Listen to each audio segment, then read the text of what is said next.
Hello, everyone. My name is Anoushka, and I'm a young justice leader at Pathfinders.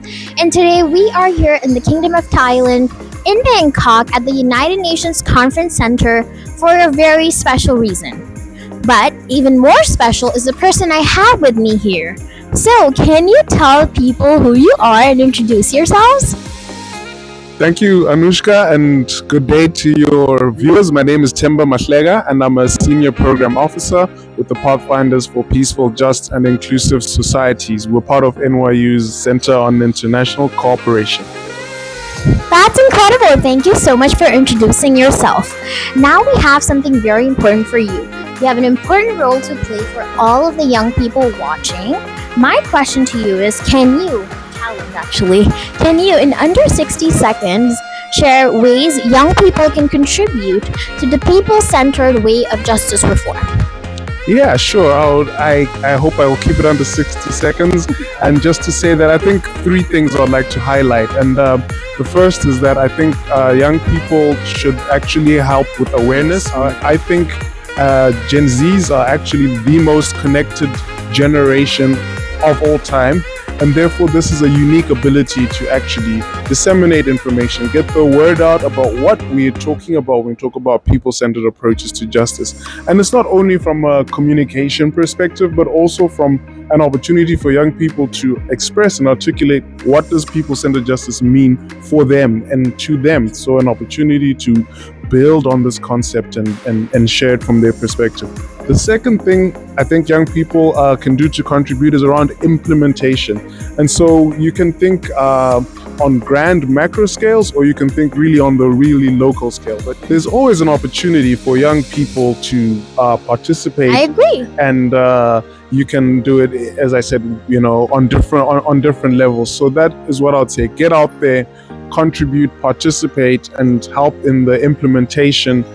Play a role in whatever way you can, and find out what those opportunities are and play a role. The final thing I'll say really quickly is that young people can also look at leveraging their agility and ability to innovate, and seeing how we can look at that from a people-centered justice perspective. And when we speak about innovation, it is about technology, but it's also around just doing things differently. Technology is something that is also inaccessible and for many.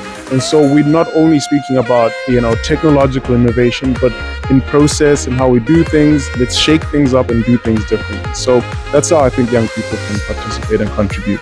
I absolutely love that you already fired things up, but to take it up a notch, I'm going to be asking you a few hot takes, because obviously in Gen Z fashion, have to. Are you ready for it? Bring it on. So basically, I'll ask you a set of statements, and if you agree, you say hot, and if you disagree, maybe not so hot. Ready? Okay. Ready? Amazing. Let's go. Okay, so the first take.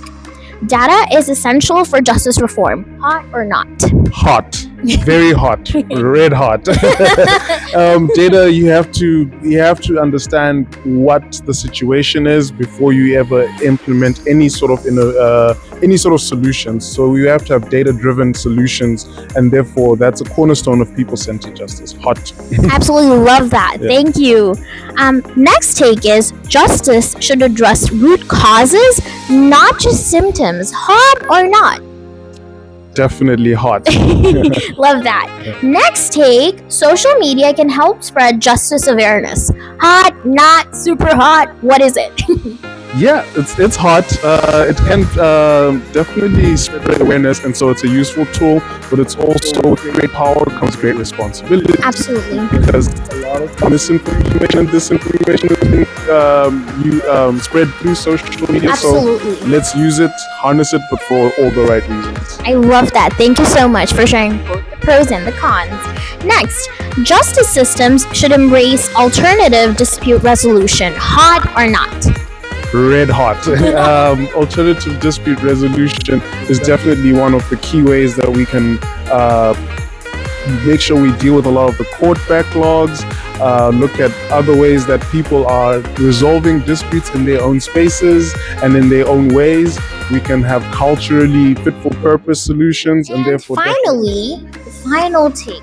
Do you think judges and officials should undergo bias training? Hot I or think not? that's hot. I do think it would be helpful if there is a training that is helpful and can actually articulate what some of the inherent biases that exist in our judicial systems are, and help judicial officers and those that engage with the judicial system to think about this as they go about executing their mandates. And so, if it is a good, valuable training, I think it's a good idea. Thank you so much for that. I think you did really exceedingly hot on this quiz. Now, my final thing for you is, can you give one piece of advice to everyone watching? What should someone take away from when you're watching this video, especially about people centered justice and reform?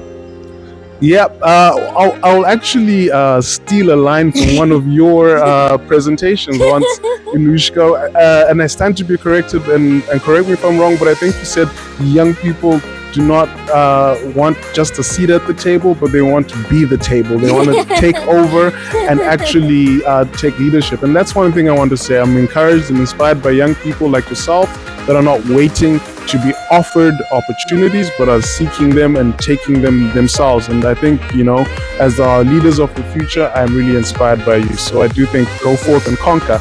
Thank you so much. I hope you're all as fired up as I am right now. It's such an honor to have you with us, Themba. Thank you for all that you do, for your leadership, for your voice. And I'm so glad to have you as a part of Pathfinders. Thank you so much for your leadership. Thank you.